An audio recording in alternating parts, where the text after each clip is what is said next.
Voilà, nous arrivons donc à la fin de notre étude sur le divorce entre l'Église et la synagogue. La dernière fois, c'est-à-dire ça remonte quand même déjà un petit temps maintenant, nous étions arrêtés sur l'époque de Constantin et nous avions vu qu'avec lui a lieu la rupture définitive et radicale entre les deux entités. Il nous reste deux personnages à étudier, qui ont été les auteurs qui ont poursuivi l'œuvre de Constantin, l'œuvre de rupture. Le premier, c'est Augustin, et le deuxième, c'est Grégoire le Grand. Augustin d'abord. Augustin, on le sait, est un des plus grands docteurs de l'Église de tous les temps. Et il va avoir aussi un rôle très important dans cette relation de l'Église avec la synagogue. Augustin est né donc en Algérie, on le sait. C'est un berbère. Et il a vécu une jeunesse plutôt dépravée, une vie de patachon qu'il a menée. Il avait un fils naturel qu'il a toujours d'ailleurs beaucoup aimé. Et par contre, il avait une mère très pieuse, Monique, qui ne cessait de prier pour lui.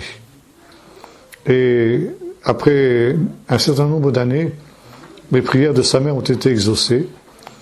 Après un séjour en Italie, où il avait eu l'occasion de fréquenter d'assez près une des sommités du monde chrétien d'alors, qui était Ambroise de Milan, il s'est converti véritablement à Jésus-Christ.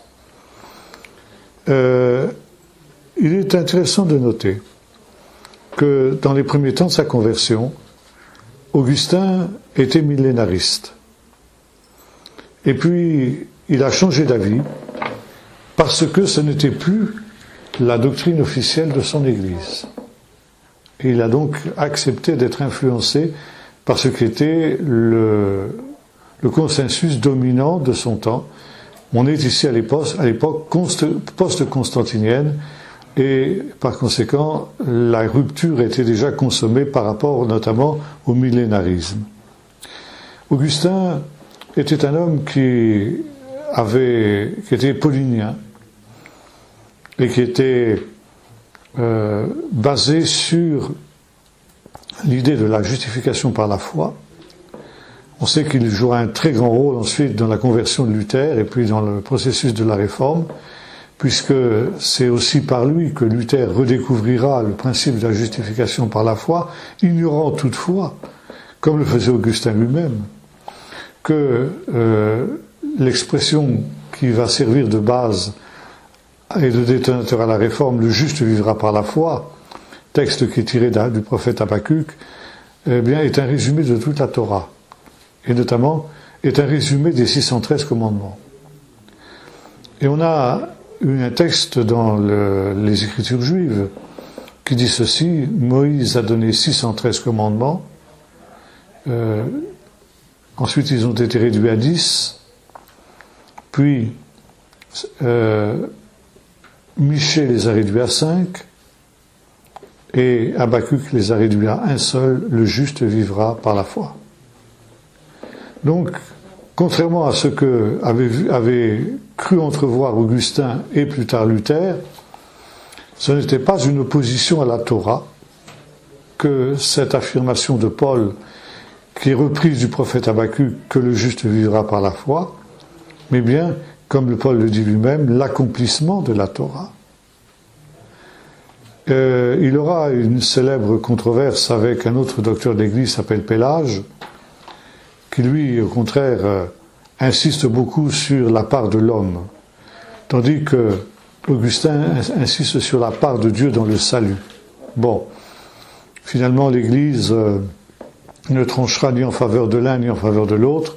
Elle essaiera de faire une synthèse entre les deux doctrines. Bon, ça c'est un autre domaine, je ne vais pas rentrer là-dedans parce que ce n'est pas notre sujet ce soir. Je souligne simplement ça pour mémoire. Mais il y a quelque chose de beaucoup plus grave encore que Augustin professait. C'est l'idée que l'Église est l'autorité suprême en matière de foi.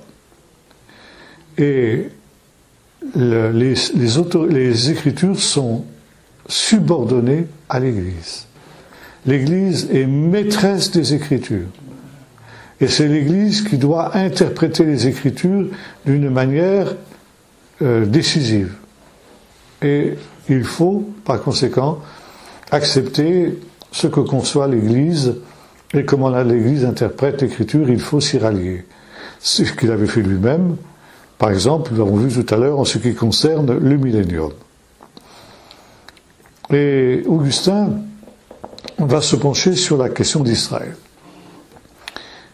Nous sommes ici dans l'ère post-constantinienne, où il y a un détournement d'espérance. L'espérance de l'Église ancienne n'était pas tellement d'avoir une maison dans le ciel, mais de voir la gloire de Dieu sur la terre. Et par conséquent, on vivait dans l'attente du royaume de Dieu, de l'avènement du royaume de Dieu. À partir du moment où Constantin se convertit, et où l'Empire devient, entre guillemets, chrétien, eh bien, on pense que le royaume de Dieu est venu. Nous sommes dans ce temps du royaume de Dieu, et l'Empire romain devenu chrétien est la manifestation, l'incarnation de cette venue du royaume de Dieu.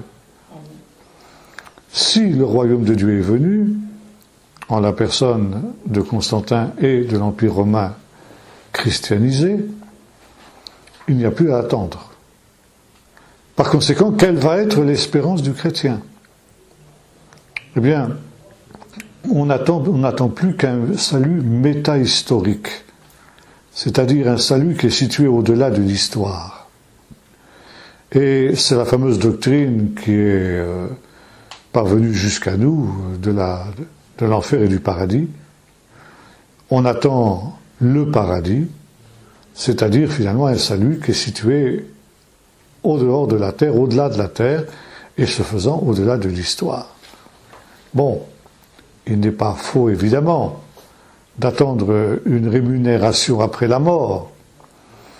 Il n'est pas faux d'affirmer qu'il y a déjà une félicité qui est le gage de la félicité à venir, mais ça n'est pas la situation définitive, ce n'est pas l'état définitif que cet état que l'on appelle le paradis. Jésus le précise d'ailleurs au brigand sur la croix, tu seras aujourd'hui avec moi dans le Pardès, dans le paradis, c'est-à-dire un endroit où sont les morts bienheureux, mais dans l'attente du règne de Dieu. Et le brigand le dit, souviens-toi de moi quand tu viendras dans ton royaume, souviens-toi de moi quand tu viendras dans ton règne. Et Jésus lui dit, en attendant ce règne, en quelque sorte, en attendant que ce règne vienne, dès aujourd'hui, tu seras dans le paradis. Tu seras déjà dans l'antichambre du royaume, en quelque sorte. Mais à partir de la conversion de Constantin, le paradis n'est plus l'antichambre du royaume. Il est en quelque sorte un état quasi définitif. Bien sûr, on continue à professer l'espérance de la résurrection.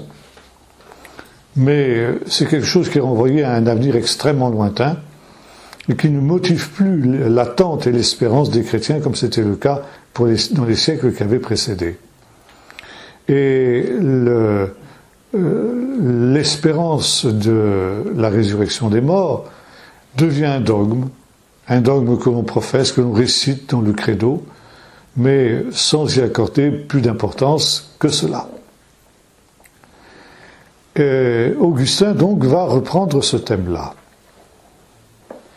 Et notamment, il va spéculer sur la signification de la conversion de Constantin et de la christianisation de l'Empire. Et là, il va écrire un ouvrage monumental qui va être une œuvre maîtresse de son œuvre, qui s'appelle en latin Civitas Dei, la cité de Dieu. Augustin part de la parabole de Paul dans l'Épître aux Galates sur les deux Jérusalem.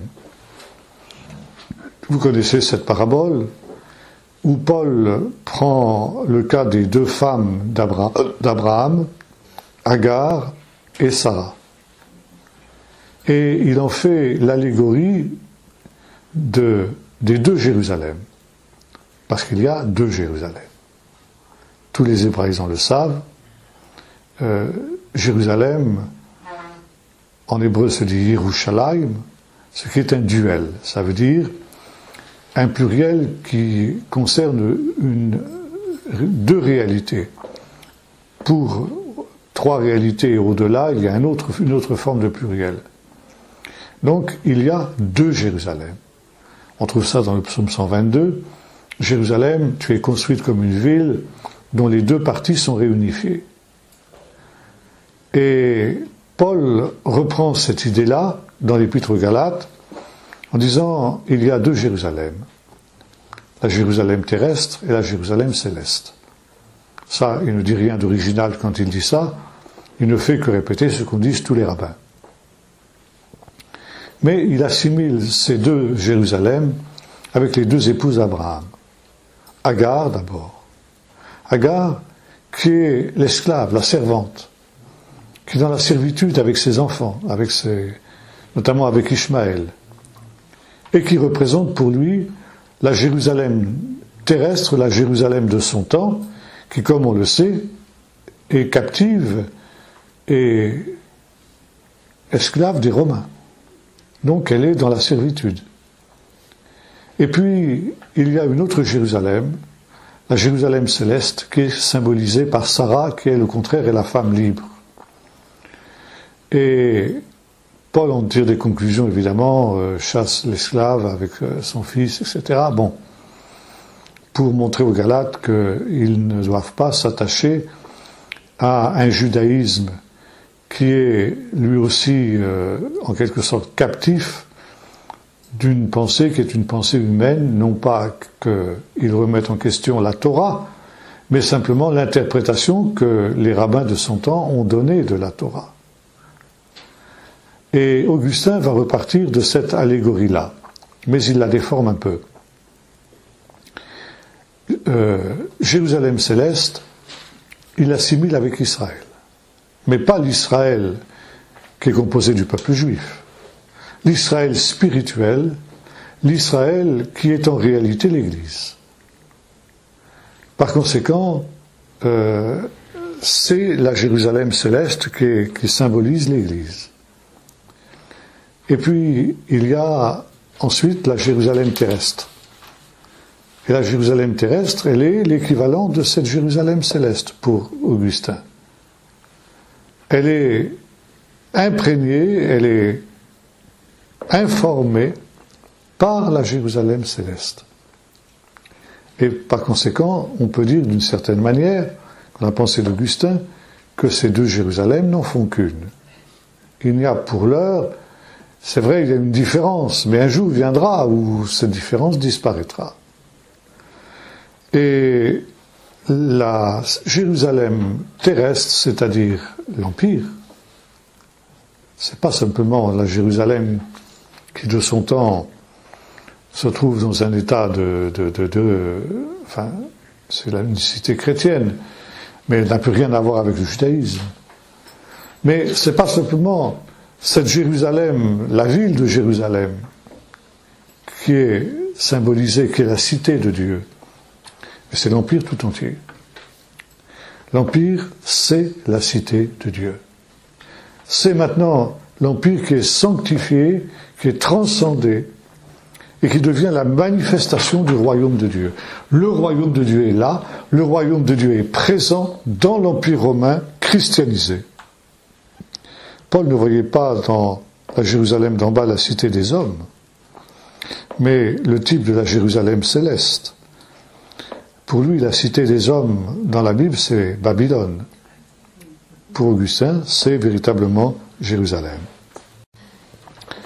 De ce fait, il interprète l'Apocalypse en disant, eh bien, depuis la mort et la résurrection de Jésus, Satan est lié. Et nous sommes déjà dans le millénium, nous sommes déjà dans le temps du règne du Messie, et Satan est lié, il ne peut plus séduire les nations, comme cela est écrit dans le livre de l'Apocalypse. Et il entend par les nations l'Église. Par contre, il peut encore séduire les non-croyants, les non-chrétiens peuvent encore être séduits. Et sur cette cité divine, eh bien, Jésus, le Christ, règne. Et il est question, dans le chapitre 20 du livre de l'Apocalypse, de trônes sur lesquels règnent un certain nombre de gens qui sont les acolytes, en quelque sorte, les collaborateurs du Messie glorifié. Et ce sont les chefs de l'Église. Ça veut dire que Jésus règne sur l'Église, c'est-à-dire sur le monde romain, puisque il y a l'Église et l'Empire sont une même et seule réalité et se confondent l'un avec l'autre. Et par conséquent, les chefs de l'Église sont assis sur les trônes, et c'est par leur intermédiaire que le Christ dirige l'Église. Ce qui veut dire qu'ils ont en eux l'autorité du Christ. Et ils doivent être obéis comme si c'était le Christ. Mais c'est non seulement les chefs de l'Église qui sont assis sur le trône, mais ce sont aussi les autorités civiles, les autorités politiques. Elles aussi sont des serviteurs de Dieu. Et là, il appuie ça sur des textes tirés notamment de l'Épître aux Romains. Ils sont les serviteurs de Dieu. Et ils le sont d'autant plus qu'ils sont des chrétiens, et par conséquent, il faut leur obéir également, comme on doit obéir au chef de l'Église. Donc, voyez-vous ce qui est dramatique, c'est que dans toutes les grandes controverses de l'histoire de l'Église, viennent de ce que l'Église s'est coupée de ses racines juives. Et là, Augustin, lui, était véritablement coupé des racines juives. Les pères de l'Église des premières générations avaient une certaine connaissance de la tradition juive. Même, par exemple, quelqu'un comme Origène connaissait très bien la tradition juive. Même s'il s'en est détaché, il la connaissait. Augustin, pas du tout. Augustin est un homme qui a une culture latine. Sa langue maternelle, c'est le latin. Il ne maîtrise même pas très bien le grec. Par conséquent, là, il est véritablement coupé de toutes les racines juives et, évidemment, il va entraîner l'Église dans cette hérésie qui consiste à mettre en place ce qu'on a appelé le système constantinien, c'est-à-dire un système où l'Église et l'État se confondent. Avec la théorie des deux couronnes, il y a deux couronnes, la couronne spirituelle et la couronne politique, mais qui ont à collaborer l'une avec l'autre, étant entendu quand même que le pouvoir politique, en principe, est soumis au pouvoir religieux. Le pouvoir politique n'entendra pas ainsi. Et vous savez qu'au Moyen-Âge, il y aura des grandes controverses entre les papes et les empereurs qui culminera avec la fameuse affaire de Canossa, où l'empereur du Saint-Empire romain, Henri IV, ira se traîner au pied du pape pour que ce dernier lève l'excommunication dont il avait été l'objet. Ce sera le dernier triomphe de l'Église dans ce domaine-là, et ensuite il y aura évidemment une reprise en main du pouvoir politique qui reprendra en main l'Église elle aussi, jusqu'au moment où on aura la séparation de l'Église et de l'État, mais ça il faudra attendre évidemment beaucoup plus longtemps. Donc ici, ce qui apparaît, c'est que sous l'influence d'Augustin, l'Église abandonne la vision messianique. Et quand on dit le Christ, c'est-à-dire le Messie, il n'y a plus tellement de référence au messianisme, à l'espérance messianique. Ce n'est pas en tant que Messie que l'on l'adore, mais Christ est pratiquement synonyme disons, le Christ des douleurs. C'est lui qui accomplit le sacrifice sur la croix et qui rachète l'humanité par son sacrifice. C'est pas faux, c'est évident. Mais ça se borne à ça, ça se limite à ça. Alors que l'œuvre du Seigneur est beaucoup plus vaste que celle-là. Et le Seigneur n'est pas venu seulement et essentiellement pour sauver quelques personnes qui croiront en lui, mais il est venu aussi pour réaliser le tikkun olam, ça veut dire la réparation de la brisure du monde, pour rétablir l'harmonie qui a été brisée au commencement, et pour rédimer le monde entier, selon ce qui a été la vision des prophètes. Or, cette deuxième partie de l'œuvre du Seigneur, cette deuxième partie qu'il n'a pas réalisée au moment de sa première venue, parce que ce n'était pas le temps, mais qui, selon ses paroles lui-même, et les paroles des apôtres, eh bien, il accomplira au moment de sa deuxième venue, eh bien, cette deuxième partie de son œuvre, elle passe tout simplement à la trappe. Et elle est repoussée à une chose extrêmement vague. Satan est lié, nous sommes dans le millénium, le Seigneur règne, et ce règne doit durer 1000 ans. Et au bout des 1000 ans, que se passera-t-il ? Eh bien, il se passera la fin du monde. Satan sera relâché pour un court moment. Il y aura des crises et des catastrophes terribles, des guerres absolument terribles. Et puis, ce sera le ciel nouveau et la nouvelle terre. Alors, bien sûr, on est aussi au début. On est tout à fait au début.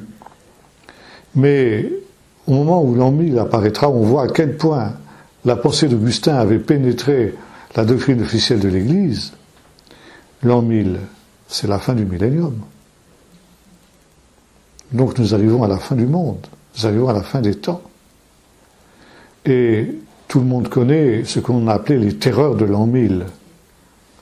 Pourquoi a-t-on eu tellement de craintes ? Bon, il y avait des événements, d'abord, qui semblaient aller dans le sens d'une fin du monde. 2/3 de l'Europe avaient été dévastés par des terribles épidémies de peste. Donc ça correspondait aussi à ce que l'Apocalypse annonçait. On était en face de l'Antichrist. L'Antichrist qui prenait la forme de l'islam. L'islam qui était extrêmement redoutable encore à cette période-là. Et pour s'opposer à lui, justement, et pour réaliser la bataille d'Armageddon, on n'a pas hésité à lancer la croisade. La croisade était aussi la conséquence directe des terreurs de l'an 1000. Mais on était toujours dans cette perspective-là. Et puis, évidemment, la fin du monde n'est pas venue. Mais on a continué à l'attendre encore un peu, disant qu'il y avait peut-être des retards. Et puis après, on a interprété les 1000 ans d'une manière symbolique. Il ne fallait pas prendre 1000 ans à la lettre, mais un long temps. Et la doctrine augustinienne de ce qu'on a appelé le post-millénarisme, c'est-à-dire l'idée sur laquelle Jésus reviendra après le millénium et non pas avant le millénium, continue à être la doctrine pratiquement officielle de la plupart des églises historiques, que ce soit l'église romaine, que ce soit les grandes dénominations protestantes, c'est ce que l'on pense. Et l'on pense que l'on est dans ce temps où l'Église aurait été appelée à régner. Bon, elle règne de moins en moins, il faut bien le reconnaître aujourd'hui. Ça commence à poser problème. Mais enfin, disons, on n'a pas abandonné l'idée que d'une manière ou d'une autre, l'Église pourrait retrouver une certaine autorité, peut-être pas tout à fait la même que celle qu'elle a perdue, mais quelque chose qui lui redonnerait une autorité, en tout cas, sur les nations. On trouve ça aussi dans certains milieux évangéliques aujourd'hui, qui pensent que, grâce aux moyens technologiques dont on dispose maintenant, Internet, la télé, les satellites artificiels et tout ce qu'on voudra, on va pouvoir évangéliser le monde en une génération, et qu'à la fin de cette génération, le monde entier sera chrétien, et que par conséquent, le royaume de Dieu sera à nouveau réalisé comme on pensait qu'il devait l'être, et Jésus pourra revenir pour prendre possession de ce royaume. Bon, ça c'est une idée qui est une idée absolument augustinienne. Donc, le christianisme cesse d'être une religion messianique. Et c'est très intéressant de noter que du côté juif, le judaïsme aussi cesse à peu près à la même époque d'être une religion messianique. Et là, il faut souligner ce qu'est le rôle des rabbins. À l'époque du deuxième temple, ça veut dire avant la destruction du temple, les rabbins existaient déjà. C'était en quelque sorte ce que la Bible aussi appelle les docteurs de la loi, c'est-à-dire des juristes. Il y a dans la Torah évidemment toute une législation, on le sait, les 613 commandements, une législation qui demande à être interprétée, qui demande à être appliquée dans des cas concrets, et par conséquent, les rabbins étaient essentiellement des juristes. Mais ils n'étaient pas à proprement parler des leaders spirituels de la communauté juive. Il y avait en cela d'autres personnes qui jouaient ce rôle, et notamment au niveau des synagogues. Une synagogue n'était pas dirigée par des rabbins à cette époque-là, mais elle était dirigée par un collège d'anciens. Remarquons d'ailleurs que l'Église ancienne, les premières communautés, notamment, ont été créées par les apôtres et en particulier par Paul, étaient calquées sur la synagogue. Et elles aussi, elles étaient dirigées par des anciens. Les ministères apostoliques, apôtres, prophètes, évangélistes, pasteurs, docteurs, jouaient un rôle de coordination entre les différentes communautés, mais il n'y avait pas, comment dirais-je, un leader unique qui dirigeait chaque communauté locale. L'Église dans son ensemble était dirigée par ce collège des ministères, mais ils avaient un ministère itinérant, comme on le voit par exemple dans le cas de l'apôtre Paul, quand on le voit aussi avec l'histoire d'Agabus en tant que prophète, etc., etc. Jean, dans l'Apocalypse, c'est un petit peu différent. Mais dans la première période, en tout cas, on était calqué vraiment sur le modèle de la synagogue. Puis intervient le drame de la destruction du temple. 70, Jérusalem est rasée, le temple est détruit, le peuple est emmené en déportation, et les rabbins ont profité de comment dirais-je, le traumatisme que représente la destruction du temple pour toutes les communautés juives, y compris les communautés de la diaspora, qui n'ont peut-être pas forcément, elles, souffert directement de la destruction du temple, mais c'est le centre spirituel du judaïsme qui a disparu. Et il faut par conséquent reconstruire le judaïsme sur d'autres bases. Et profitant de ce traumatisme, profitant de cette crise profonde, les rabbins vont prendre le leadership du judaïsme. Et là, ils vont jouer un rôle très néfaste. Ils vont fermer le judaïsme, et ils vont le fermer notamment, nous l'avons vu, aux judéo-chrétiens, mais ils vont le fermer aussi au messianisme. Parce que le judéo-christianisme de leur temps, lui, est profondément messianique. Et on attend Jésus pour instaurer le royaume de Dieu. Le retour de Jésus marquera l'établissement du royaume. C'est ce royaume-là que l'on attend. Et le judaïsme va se fermer au messianisme à cause de l'influence des chrétiens d'une part, et puis à cause des catastrophes que un messianisme trop terrestre a provoqué. On sait que la grande révolte contre les Romains avait des sous-basements messianiques. Elle était basée sur des espérances messianiques. Et les leaders de la révolte, un homme comme Shimon bar Giora, par exemple, se considéraient comme le Messie et essayaient de se faire reconnaître comme le Messie. D'autres aussi ont eu la prétention de se dire le Messie au moment de cette grande révolte. Et ce sont ces attentes messianiques qui ont provoqué la catastrophe. Et puis, quelques décennies plus tard, on retrouve la même situation avec la révolte de Bar Korba. Bar Korba, lui, qui se proclame le Messie.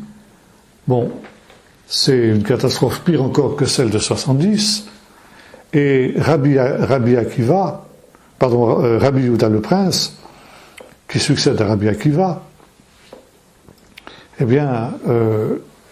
ordonne que l'on cesse toute espérance messianique, toute allusion au messianisme. Et jusqu'à nos jours, on peut dire que le judaïsme est une religion qui est une religion non messianique. Tout le volet du messianisme est mis de côté. Ça ne veut pas dire qu'on le renie. C'est vrai que officiellement, on attend le Messie. Ça fait partie du credo de Maïmonide. Je crois avec une foi parfaite dans la venue du Messie, et même s'il tarde, je l'attendrai. Donc, il y a cette affirmation de la venue du Messie. Mais le Messie viendra quand et comment? Un rabbin disait qu'il vienne, mais que je ne le vois pas. Et l'on interdit toute spéculation sur la venue du Messie, sur les dates, bien évidemment. Ça, Jésus l'avait fait aussi, le Nouveau Testament le fait. Mais également sur le comment de la venue du Messie. On attend le Messie, mais pour quand? Ça, des milliers d'années. Et on se retrouve au même point que le christianisme dans ce domaine-là. Judaïsme et christianisme sont l'un et l'autre des religions qui ne sont plus des religions messianiques. Et les rabbins vont prendre le leadership du peuple d'Israël pour le couper de tout ce qui pourrait ressembler de loin ou de près à l'influence du christianisme. On va jusqu'à abandonner l'étude des prophéties dans le judaïsme. Et pendant tout un temps, il faudra attendre notre temps pour qu'on recommence à étudier les prophéties. On va étudier uniquement la Torah, c'est-à-dire les 5 livres de Moïse. Et à partir de cette période, on commence à considérer que la Torah, les 5 livres de Moïse, sont l'objet d'une inspiration beaucoup plus importante que le reste de la Bible. Ça veut dire que le judaïsme de cette période, le judaïsme rabbinique, crée un canon dans le canon. Alors évidemment, on reconnaît que le reste de l'écriture est inspiré, mais il n'est pas inspiré autant que la Torah. Et par conséquent, ce qu'il convient d'étudier, c'est essentiellement la Torah. Et jusqu'à une époque récente, la plupart des Juifs, y compris des rabbins, avaient une connaissance très médiocre du reste de la Bible, en dehors de ce qu'était véritablement la Torah. Cette écriture, elle est récupérée aussi justement par les chrétiens. Les chrétiens, au contraire, eux, s'intéressent non pas à la Torah, mais ils s'intéressent aux prophéties, parce qu'il y a des prophéties messianiques. Ce qui fait dire à Augustin ceci: les Juifs n'ont reçu l'écriture que pour nous la transmettre à nous les chrétiens. Donc là aussi, il y a une dépossession du peuple d'Israël de ces écritures et une appropriation par les chrétiens. Mais au moment où l'Église adopte les écritures juives, elle les vide de son contenu, de leur contenu, parce que la seule interprétation, la seule lecture véritable, confirme Augustin, et il n'est pas le premier à le dire, les pères de l'Église l'avaient dit avant lui, la seule interprétation, la seule lecture légitime de l'écriture, c'est l'écriture allégorique. Et l'écriture allégorique vide l'écriture, par conséquent, de son contenu. Maintenant, il y a quelque chose de très grave aussi dans l'attitude d'Augustin. Non seulement Augustin fourvoie l'Église sur une voie qui n'est pas juste, cette voie d'un détournement d'espérance, d'une vision qui fait pratiquement de Constantin une sorte de messie.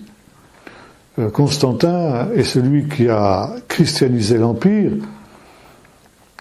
et ma foi, il y a un élément messianique dans ce qu'il a réalisé, selon Augustin. Même s'il ne le dit pas de cette manière-là, ça revient à peu près à cela.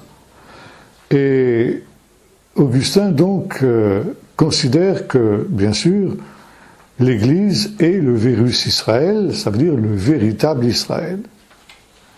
Maintenant, il y a un problème qui se pose pour Augustin et pour l'Église de son temps, l'Église qui entre dans cette perspective-là, dans cette dimension-là.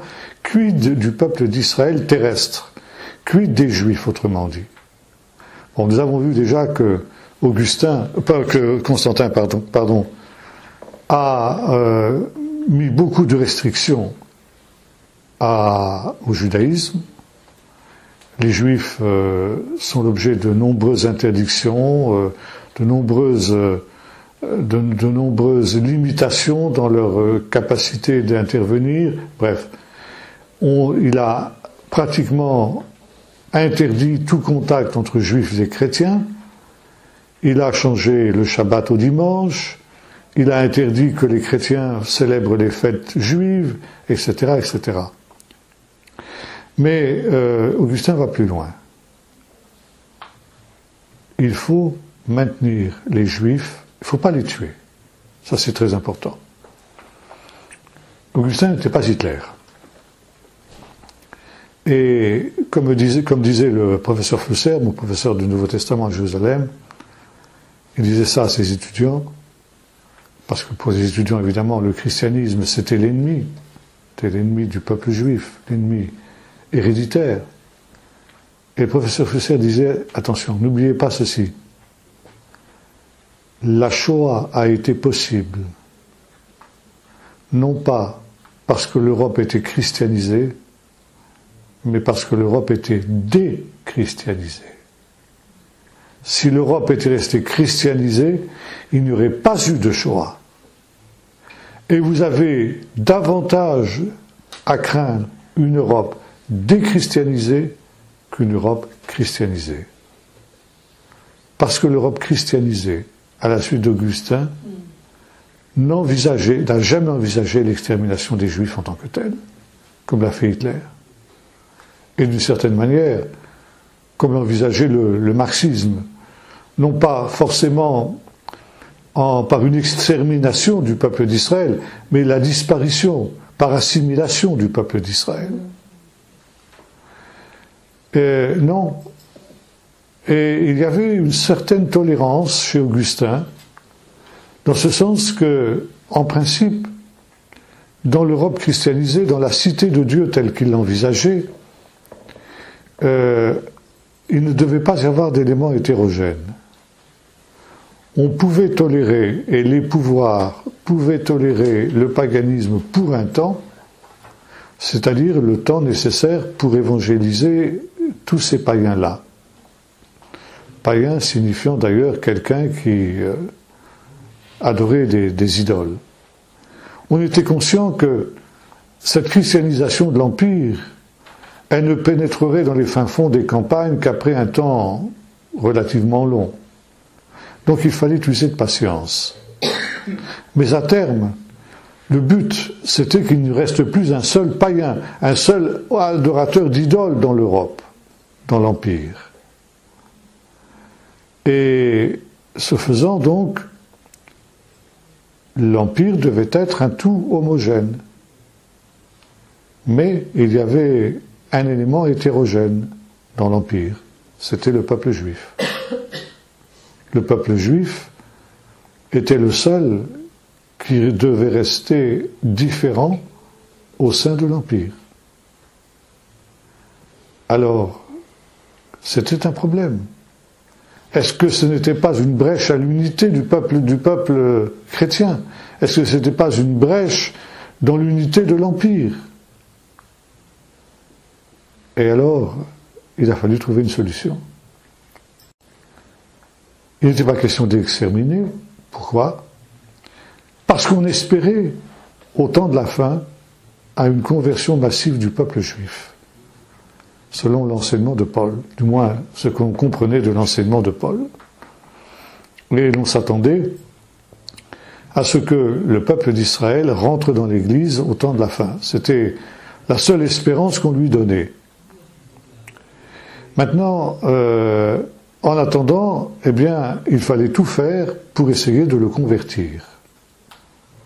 Alors évidemment, on pouvait employer toutes sortes de moyens plus ou moins coercitifs dans ce domaine-là, encore que Augustin ne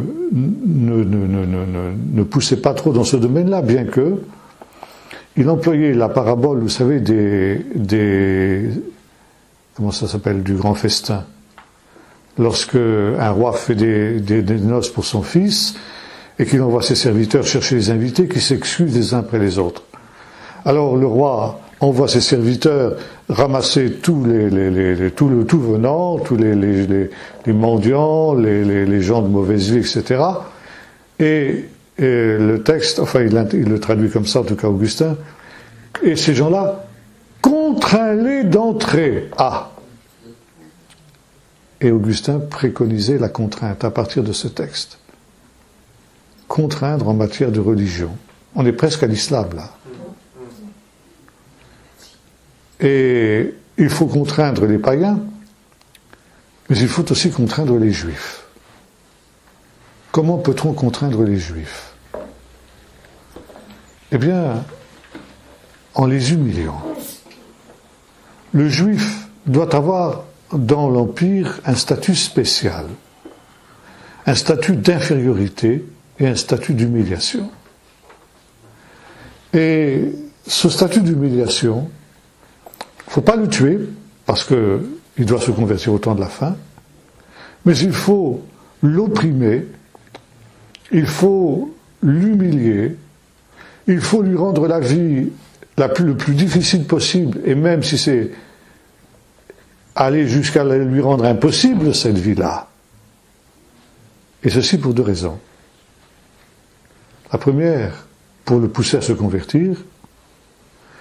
Plus il sera malheureux dans l'Europe chrétienne, et plus il verra au contraire le bonheur de ceux qui appartiennent au Christ, et plus éventuellement il aura envie de se convertir. Du moins c'est comme ça qu'on le pense, ça n'a pas joué d'ailleurs, en tout cas très très peu. Mais c'est comme ça que Augustin l'envisageait et que ses successeurs l'ont envisagé. Mais il y a une autre raison aussi pour laquelle il faut opprimer les Juifs. C'est pour couper aux chrétiens l'envie d'aller judaïser avec eux. Et en même temps, que ce soit un avertissement aux chrétiens. Le caractère d'opprobre du peuple d'Israël dans l'Europe chrétienne, le caractère de citoyens de seconde zone qu'ils vont avoir, est un avertissement aux chrétiens, un avertissement spirituel. Voilà ce qu'il arrive quand on se détourne de l'Évangile. Ça, c'est Dieu qui les a réduits à cette extrémité-là, et si vous vous détournez de l'Évangile, si vous ne voulez pas l'Évangile, voilà ce qui risque de vous arriver, vous aussi, les chrétiens, ou les mauvais chrétiens, ou les faux chrétiens, ou les païens qui veulent persister dans leur paganisme. Et voyez-vous, c'est quelque chose qui va durer jusqu'à la Révolution française.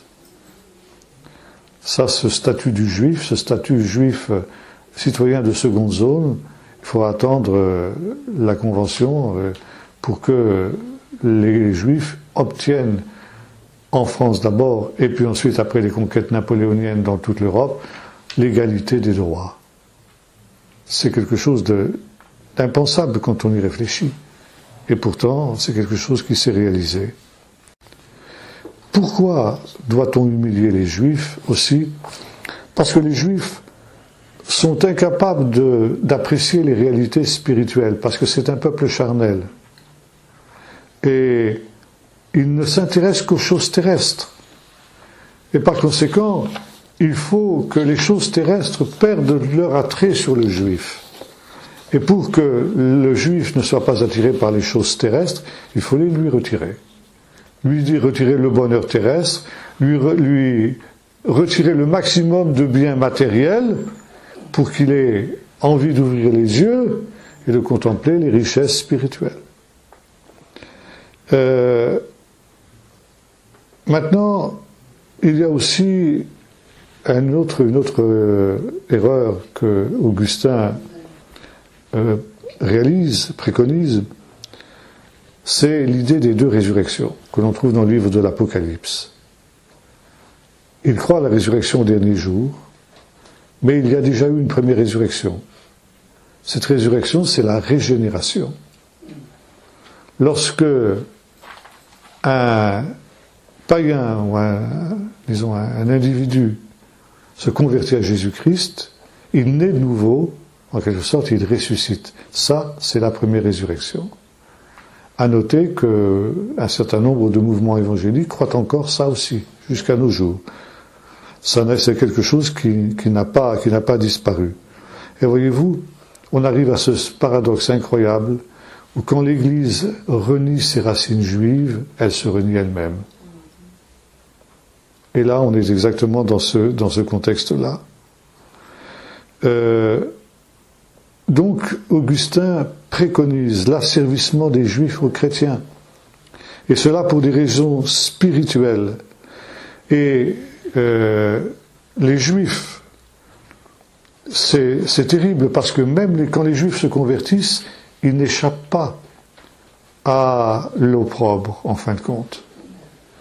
Et la législation que Augustin préconise, qui va être d'ailleurs mise en vigueur après lui, et notamment par Grégoire le Grand, qui va être un augustinien convaincu en ce qui concerne le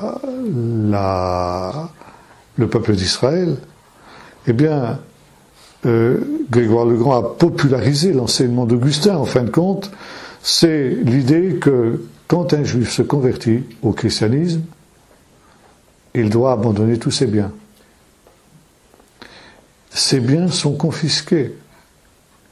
Alors évidemment, d'un côté on fait tout pour pousser le juif à se convertir en le rendant malheureux sur la terre, et quand il cherche à échapper à sa condition en se convertissant, eh bien on le prive des moyens de jouir de la vie, quoi. C'est vraiment le paradoxe le plus complet, le paradoxe le plus total. Alors, Augustin va avoir un grand succès, et le plus grand pape augustinien qui va régner après lui, c'est Grégoire le Grand, 540-604. Grégoire le Grand est un augustinien convaincu, et pour lui, tout ce qui est juif, absolument tout ce qui est juif, est incompatible avec la foi chrétienne. Par conséquent, il faut une déjudaïsation complète du christianisme. C'est le développement de cette théologie-là, qui d'ailleurs est basée sur l'hellénisme, qui va de pair avec le développement d'une théologie anti-juive, qui va faire des pas de géant à partir de Grégoire le Grand. Et la diabolisation du juif que l'on constate au Moyen-Âge va naître à partir de ce moment-là. Le juif suppôt de Satan. Le juif créature diabolique. Le juif être intrinsèquement pervers. Le juif qui est un homme qui a commis le pire des crimes, qui est le déicide. Parce que les juifs, de tous les lieux et de tous les temps, sont collectivement responsables et coupables du meurtre de Jésus. Or, comme Jésus était fils de Dieu, il était d'essence de nature divine, donc en le crucifiant, les Juifs ont crucifié Dieu, ils ont tué Dieu. Est-ce qu'il peut y avoir un crime plus abominable que celui-là? Non, bien évidemment, donc c'est un crime qui ne sera jamais pardonné, les Juifs ne doivent attendre aucun pardon. Et né à cette période-là, la légende du Juif errant. Alors, vous le connaissez peut-être, je la rappelle pour ceux qui ne la connaîtraient pas. C'est une légende qui parle d'un Juif qui aurait assisté à la crucifixion de Jésus. Ce Juif, pour la petite histoire, se nommait Assuérus. Et il se trouvait sur le chemin de Jésus, le chemin de croix, quand Jésus portait sa croix jusqu'au Golgotha. Et Jésus s'est effondré sous le poids de sa croix, on le sait, précisément devant Assuérus lui-même. Et Jésus, qui n'en pouvait plus, a demandé à Assuérus de l'aider à se relever et de reprendre sa croix. Et pour toute réponse, Assuérus lui a craché à la figure. Ce faisant, Jésus l'a maudit, en lui disant que puisqu'il avait agi de cette manière-là, il serait condamné à ne jamais mourir.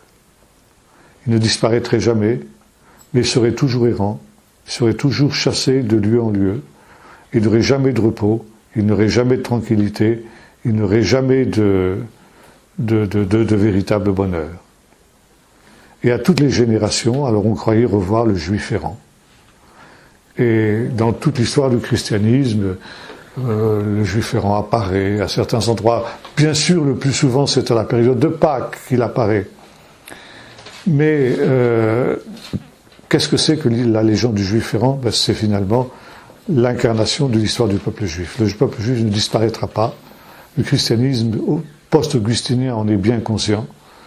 Mais il vivra dans des conditions difficiles, dans des conditions où il sera chassé de lieu en lieu, il sera maltraité, il sera humilié, il sera couvert d'opprobre. Ça, justement, à cause du crime qu'il a commis en crucifiant Jésus. Alors, voyez-vous, on arrive dans cette théologie-là à l'idée que toutes les promesses positives qui sont faites à Israël concernent l'Église, et tout ce qui est négatif concerne le peuple d'Israël. Et Augustin pose ainsi les bases de ce que sera l'antisémitisme du Moyen-Âge, l'antisémitisme chrétien du Moyen-Âge. Un antisémitisme qui a des limites, qui n'est pas l'antisémitisme hitlérien, qui est un antisémitisme qui n'est pas dépourvu d'une certaine tolérance, puisque le peuple juif doit être gardé, doit être protégé, et les papes, en particulier, appliqueront ça à la lettre. Il y aura parfois une certaine protection des papes. Lorsque certains voudront commettre des pogroms et tuer des juifs, les papes s'y opposeront, à cause de la doctrine d'Augustin. Mais par contre, ils les feront vivre dans des situations difficiles, dans des situations d'oppression, d'opprobre, pour les pousser à la conversion et pour être un avertissement pour les non-juifs. Alors, voyez-vous ici, à partir de Grégoire le Grand, la rupture est définitivement consommée. Et il faudra attendre notre temps il faudra attendre Jean 23 en particulier, mais ensuite, évidemment, les philosémites qui avaient précédé, pour qu'on revienne sur cette théologie abominable qui avait été la suite de la théologie d'Augustin. Voilà. On a un petit temps, si vous voulez, pour poser quelques questions. Oui. J'ai aussi entendu dire, alors je ne sais pas si c'est vrai ou pas, oui. Mais j'ai aussi entendu dire que Augustin, c'était lui qui avait inventé le péché originel et la transmission. Oui, de fait, oui. Oui. Pourquoi? Et comment? Je crois qu'il y a eu aussi... Bon, ça c'était justement par opposition à Pélage, je pense. Puisque Augustin insistait sur la souveraineté de Dieu, et par conséquent sur la prédestination. Le péché originel fait que tout homme est marqué par cette transmission du péché d'Adam et donc prédestiné à l'enfer, à moins que Dieu n'intervienne, quoi. Je crois que c'est peut-être dans ce sens-là que les choses se sont faites. Bon, ça, je me suis moins penché sur ce point-là, mais je pense que ça doit être quelque chose comme ça. J'ai une question qui révèle mon étonnement. Pourquoi cet enseignement qui n'est qu'historique reste si confidentiel alors qu'il y a derrière des nœuds épouvantables, quoi? Bien, peut-être d'abord, c'est pas qu'il est confidentiel, c'est qu'il est ignoré plutôt, je crois. Négligé. Pourquoi? Parce que Israël n'intéresse pas. Ça touche à Israël, et en général, ce qui touche à Israël n'intéresse pas. Il y a cette idée dans le christianisme que Israël, c'est une réalité caduque, c'est une réalité dépassée, c'est l'ancien peuple, c'est le peuple de l'Ancien Testament, de l'Ancienne Alliance. Par conséquent, c'est quelque chose qui ne nous concerne plus. Et comme le disait Léo Pinsker, qui était le fondateur des Amants de Sion au XIXe siècle, quand il essayait d'analyser les causes de l'antisémitisme et de la permanence de l'antisémitisme, il disait, en fait, le peuple d'Israël est un fantôme. Il reprenait un peu la légende du juif errant. C'est un fantôme qui traverse l'histoire. Et un fantôme, c'est toujours quelque chose qui fait peur. C'est quelque chose qui effraie. Et Israël est haï justement parce que il est ce fantôme qui est le reflet d'une réalité qui n'est plus actuelle, qui est passée. C'est le retour d'un passé que l'on cherche à exorciser en quelque sorte. Et dans les églises, c'est un peu ce qui se passe aujourd'hui, comme ça s'est passé toujours, n'est-ce pas? Israël, s'intéresser à Israël, c'est presque une hérésie parce que c'est justement refaire surgir un passé qui n'est pas toujours très glorieux d'une part, ça on n'en est pas forcément très conscient, mais et une grande ignorance. Quels sont les chrétiens qui savent ces choses-là, dans le chrétien de base, n'est-ce pas? Peu de gens le savent. Et les clercs ne s'y intéressent pas parce que c'est remuer des choses qui sont désagréables, et puis des choses qui finalement sont inutiles. Ça nous détourne de l'essentiel, c'est-à-dire des combats actuels, de l'évangélisation, voilà, des choses comme ça. Je crois que c'est plutôt comme ça qu'il faut voir les choses. Mais du côté des rabbins, j'en pratique quelques-uns dans des enseignements oui. Pour chercher des réponses culturelles, bien sûr. C'est la même chose. Ils n'en parlent pas non plus. Non, ils n'en parlent pas. Ils en parlent d'autant moins qu'ils ne veulent pas mécontenter les chrétiens. Vous savez, la devise des rabbins, la devise des juifs, c'est vivre et laisser vivre. Alors, le judaïsme n'est pas du tout provocateur.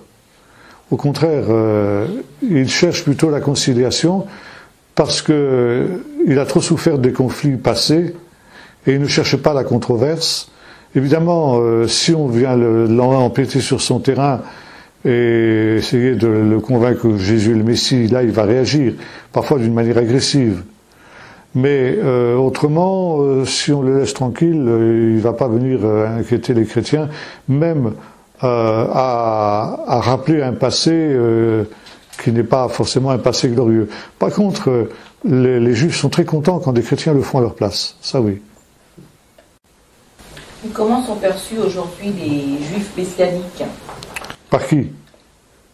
Par les rabbins. Oh, très mal, très très mal.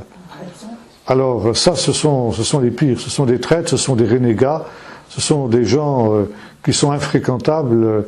Et finalement, on se retrouve dans la situation qui était celle de l'Église ancienne, avec ce qu'on appelait les minimes, on en a parlé pendant toutes ces études-là, c'est-à-dire des gens qui étaient des Juifs chrétiens, des Juifs qui croyaient en Jésus, et qui étaient rejetés par les Juifs parce que chrétiens, et rejetés par les chrétiens parce que Juifs. Et les Juifs messianiques sont à peu près dans cette situation-là aujourd'hui. On se retrouve dans la situation qui était celle de l'Église ancienne. Il y a quand même une évolution chez certains parce que on rencontre des fois le rabbin. On rencontre des fois le rabbin Michel Serfati. Et une des dernières fois où on avait été à la synagogue avec Anne, eh bien, il a parlé de Jésus, mais vraiment d'une façon très positive. Oui. Et c'est vrai, ça nous avait surprise et agréablement surprise. Parce que... Alors vous avez raison de souligner qu'il y a une évolution. Il y a une évolution positive dans les deux domaines vis-à-vis de Jésus, du christianisme en général, et vis-à-vis des Juifs messianiques aussi. En ce qui concerne Jésus, de fait, il y a, disons, un siècle, un rabbin qui aurait parlé de Jésus dans une prédication dans sa communauté se faisait vider sur le champ. Aujourd'hui, c'est très courant. Et il y a une réhabilitation de Jésus dans le judaïsme, non pas en tant que Messie, bien sûr, et encore moins en tant que Fils de Dieu, mais en tant que grand homme d'Israël, et éventuellement même un prophète. Et d'aucuns vont jusqu'à reconnaître qu'il pouvait être un prophète d'Israël. Et en même temps un prophète des nations. Ce faisant, donc, il y a une approche beaucoup plus positive du christianisme. Déjà, Maïmonide avait dit que le christianisme avait été suscité par Dieu pour préparer les païens à la venue du véritable Messie quand il apparaîtrait. Et ça, c'est quelque chose que l'on pense aujourd'hui dans la plupart des courants juifs. Puis il y a un autre élément qui est pris en compte, notamment c'est la résurrection de l'État d'Israël. La résurrection de l'État d'Israël change les données beaucoup de rabbins dans la diaspora étaient et sont encore très opposés au christianisme parce qu'ils sont minoritaires. C'est le réflexe des minorités. Et c'est un peu, les protestants ont été comme ça vis-à-vis du catholicisme aussi. On se sent menacé, donc on est agressif vis-à-vis de ceux qui sont considérés comme une menace. Et ça a été, et c'est encore un peu le cas dans la diaspora. Mais en Israël, là, au contraire, les Juifs sont majoritaires. Donc ils ne se sentent pas menacés. Le christianisme ne menace pas le Juif d'Israël. Par conséquent, on peut aborder les choses de manière beaucoup plus sereine. C'est Jean-Jacques Rousseau, qui était d'origine protestante et qui avait une certaine sympathie pour le peuple juif, qui a dit ça. Il a dit le dialogue entre juifs et chrétiens est impossible pour l'heure. Il faudra attendre que les juifs aient leur État pour que le dialogue puisse reprendre. Il était sioniste, Jean-Jacques Rousseau. Vous voyez, c'est très intéressant.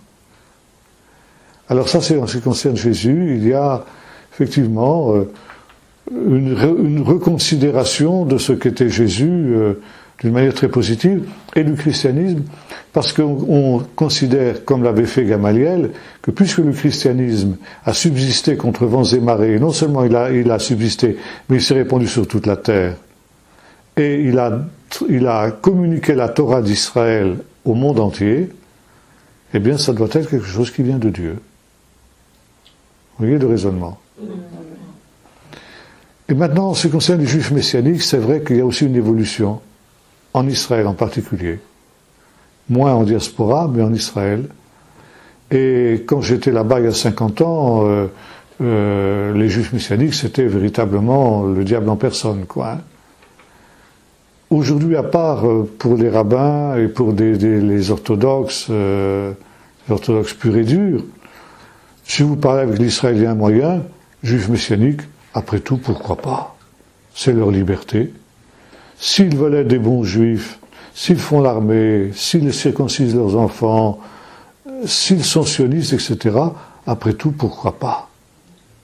Et là, c'est quelque chose de très positif qui a lieu aussi à l'heure actuelle par rapport aux juifs messianiques, mais ça concerne essentiellement le peuple d'Israël. Et encore une fois, des éléments qui sont plutôt traditionnalistes que vraiment orthodoxes. Dans Zacharie 12, il est écrit « Ils reconnaîtront celui qu'ils ont percé Oui. ». Et actuellement, il y a beaucoup de juifs qui reconnaissent que Jésus est... Enfin, Jésus, il y en a qui le reconnaissent comme le Messie, oui. Mais il y en a beaucoup qui le reconnaissent comme quelqu'un d'important. Oui, comme quelqu'un d'important. On n'est pas... Mais attention, ça suffit pas. Oui. Ça suffit pas. Ça suffit pas. Mais quand il est dit « ils reconnaîtront celui qu'ils ont percé », c'est-à-dire qu'ils vont bien reconnaître qu'à ce moment-là, que c'est Jésus le Messie. Ah oui, bien sûr. Bien sûr. Maintenant, on pourrait prendre, si vous voulez, un petit peu comme image de ce processus-là, ce qui s'est passé avec l'aveugle né dans l'évangile de Jean.